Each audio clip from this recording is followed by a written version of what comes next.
while these people who killed innocent civilians, they got off pretty much scot-free.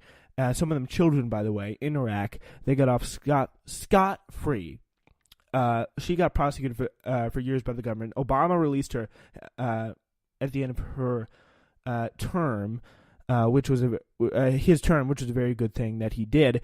But on top of that, she was also going through a sex change. She was Bradley Manning at the time she did this, and while she was going through this horrible ordeal with the government, because what she did, she's an American hero for what she did. She had to go through the struggle and challenges that come with changing sex from Bradley Manning to Chelsea Manning.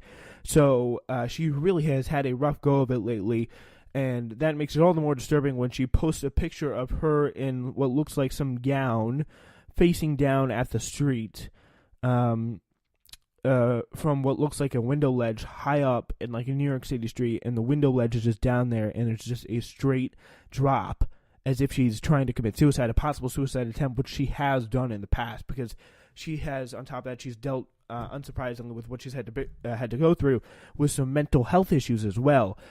So she posted that with the caption, "I'm sorry." People there were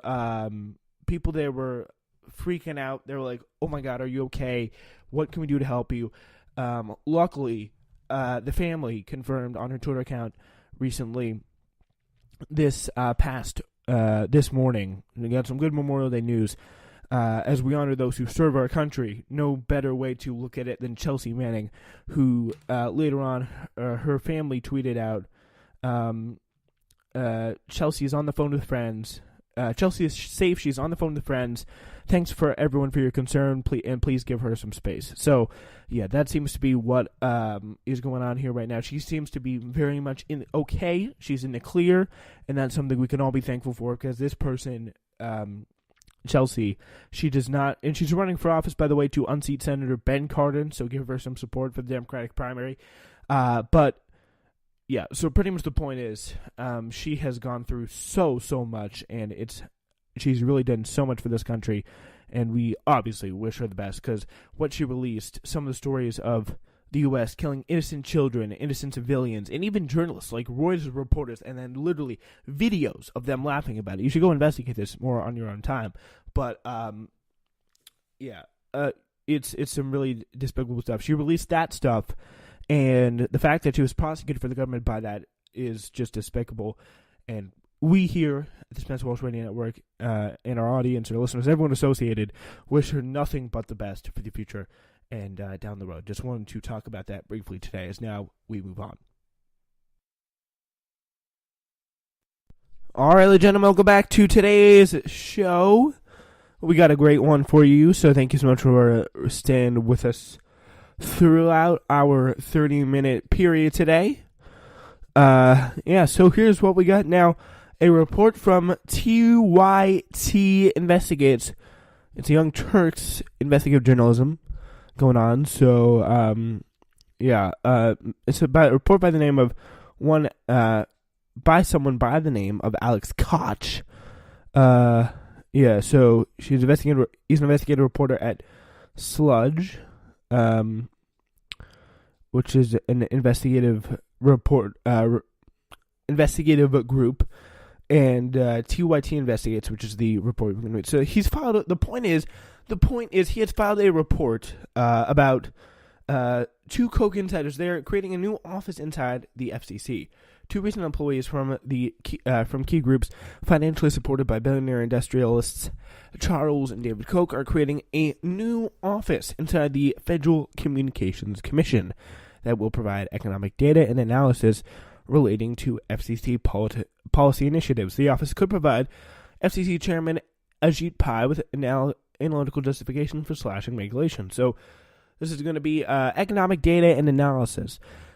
And this is going to be a pretty big help for him, because he can always point these numbers in. Since he's such an unbelievable fraud and phony and hack, he'll do this, and he'll do this like quite easily. So yeah, the two officials launching the new office have both ties to George Mason University, which has been funneling academic conservatives into government roles, and has been becoming a major beneficiary of Koch money. Both have either been employed by or had their academic work funded by the Kochs and by the telecommunications industry. So, I mean, these are both heavily funded people by the Kochs, who you can't trust, and the telecom industry, which you especially can't trust because they're dealing with the FCC, and you know what's going on right there is the fight for net neutrality and the big situation there that is going on. FCC Chair Ajit Pai last year announced plans to form the Office of Economics and Analytics as a central hub to work with each FCC bureau, describing a market-based approach to the communications regulation. So the FCC should have economic experts it needs to identify market failures and study whether the benefits of commission action would be warranted given the cost. Pai said in April 2017, the FCC has not specified when the office will officially open. The press secretary there, Will Wickwist, denied an interview request and did not respond to specific questions over email, according to this report, about the situation. This could be, obviously, it could be a very, very worrying situation. If they have these people come up, these bad people coming up here in this office, and talking about things like what they could be talking about here, which includes some economic justifications from George Mason University about how cutting back costs is good and stuff like that. Like that could be some problematic stuff, especially for the futures here. So, despite the emphasis on economics, the FCC was established by the Communications Act of 1934. It was supposed to serve as the public interest, convenience, and serve the public interest, convenience, and necessity. But however, the definition of public interest is a pretty malleable concept, according to former FCC Chairman Tom Wheeler. Depending on the roster of commissioners, the FCC has approached the public interest in very different ways, and especially the one important thing about the roster of commissioners, their political agenda. So, first off, economic analyst plays an important role of all our work. Democratic Commissioner Jessica Rosenworcel said in a dissenting statement regarding the plan for the Office of Economics and Analytics. But we need to be mindful that we have legal duties that can be at odds with simple cost-benefit analysis. In a response letter from Senator Catherine Cortez Masto of New Mexico, asking how the Office of Economics and Analytics would better serve the public interest while prioritizing economic analysis, Pai wrote, "It's critical that the office's efforts yield better informed decisions that benefit consumers." He offered no specifics. And, the office's efforts, what better informed decision would they yield? Like, what? I really, really wonder what that could possibly be. Like, what decisions would they yield here? What's the first order of business? Net neutrality.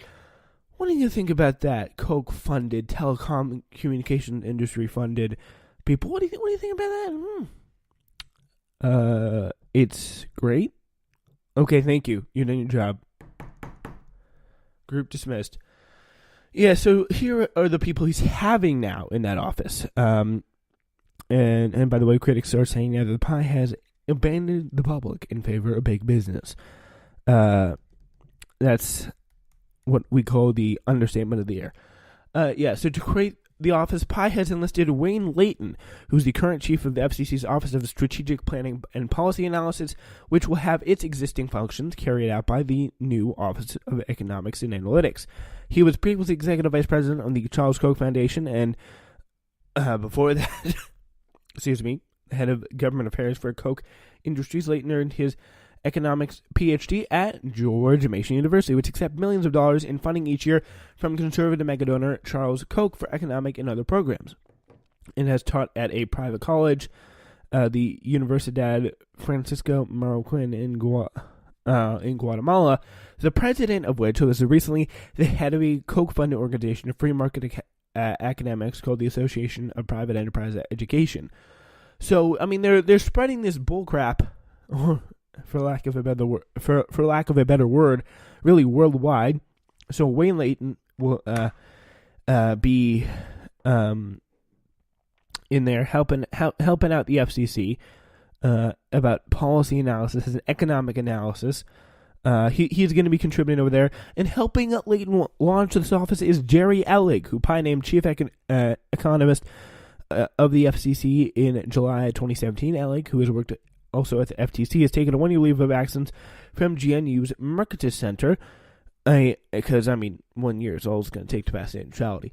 But, an on-campus free market think tank heavily funded by the Kochs, the center, named after the Latin word for market, has a reputation for publishing conservative economic analysis, sometimes cited in the congressional record, occasionally making its way onto GOP-sponsored legislation. So, there's been a lot of this. There's a lot of GOP grassroots, heavily not grassroots, definitely not grassroots, like roots. What are roots that go down from the sky and into the ground? Like vines, like vine roots is what this is, and it's a bunch of BS. Thank you very much. All right. So we got that office there, which is pretty much, the bottom line is it's built to pretty much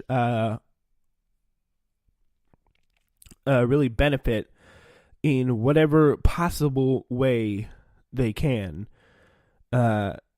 It's really whatever way they see fit to benefit and provide more basis economically for making policy decisions that are not as good for the country.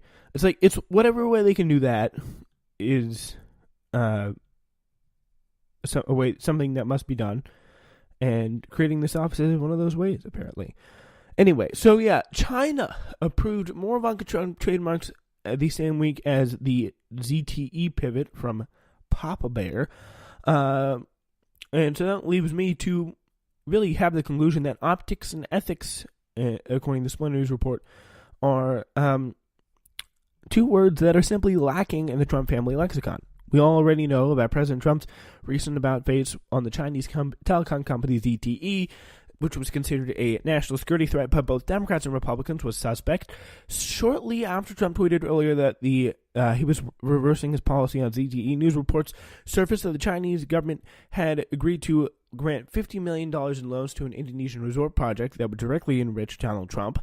The loan was just announced 72 hours before Trump tweeted his order to bail out ZTE's from impending closure. So, this is some very sketchy stuff that should be investigating. Sounds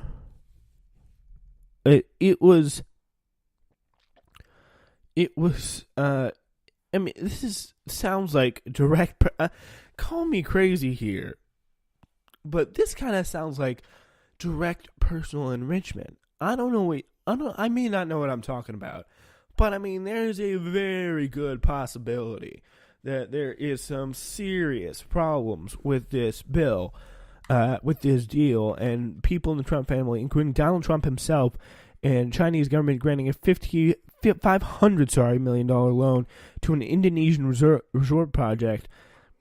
And now the government ethics watchdog group, CREW, Citizens for Responsibility and Ethics in Washington, is reporting the Chinese government approved 5 trademark applications for Ivanka Trump's business at the same week Trump tweeted his pro-China reversal. Another trademark was approved the previous week, and it's probably just a coincidence. So, now the ZT is opening up. The Trump family is opening up their wallets and watching the money stream in. All right, that's some great stuff.